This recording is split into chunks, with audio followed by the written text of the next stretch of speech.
Could you give us a little bit more information about the Safely Home initiative? It is in response to a need to reduce crashes and fatalities on our roads. We sit with a crisis in South Africa, and it is a crisis because approximately 18,000 people die on our roads every year. That is at a cost of about 308 billion rand to the state. Since 2010, the Western Cape government, under my predecessor, started the Safely Home campaign to reduce fatalities. An aspirational target or stretch target was set of 50% reduction in deaths by 2014.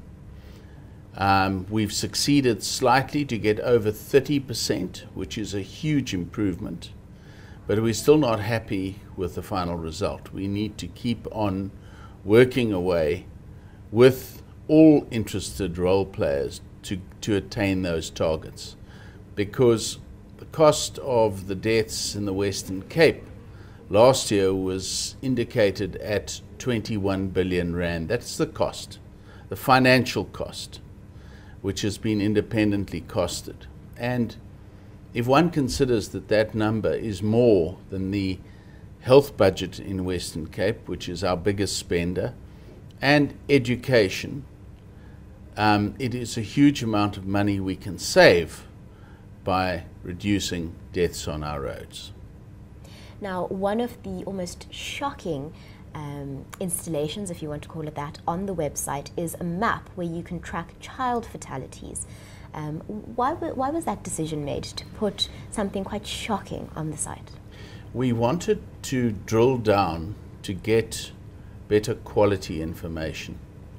So that data has been building up over a period of time, and we are learning as we are going.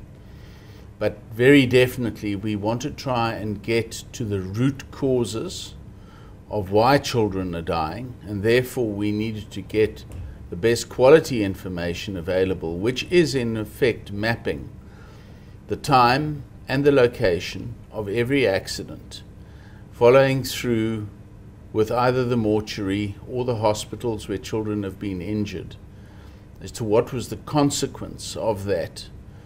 And so, for example, we'd also find out where there has been a crash, whether the children or the passenger or the driver ends up inside or outside the vehicles, because that would tell us, for example, whether they were wearing seat belts or not.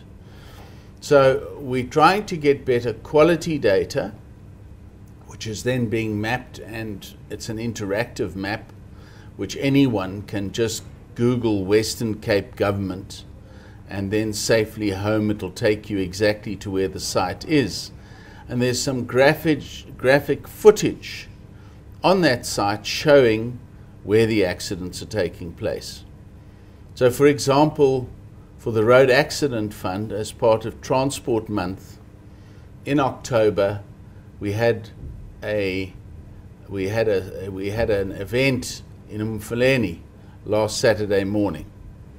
And why did we have it in Umfuleni? And we found out there'd been a spike in the number of children that have been run over in that area. And we find there's a trend towards weekends, and also the time of the day is at 2 o'clock or at 5 o'clock, which would suggest that children coming home from school or children being unsupervised in the afternoon.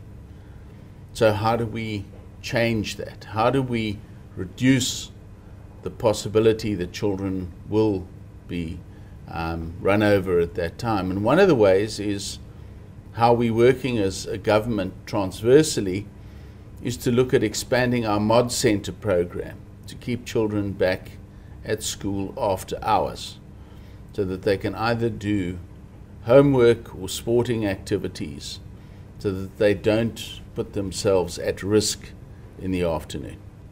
So it's a complex program, but it's a work in progress as far as we're concerned.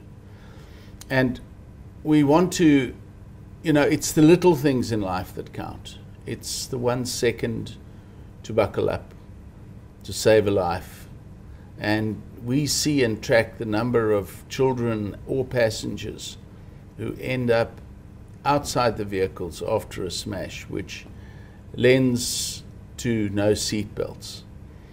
Just buckling up is going to make a huge difference in our quest to try and reduce and continue to reduce the number of people dying on our roads.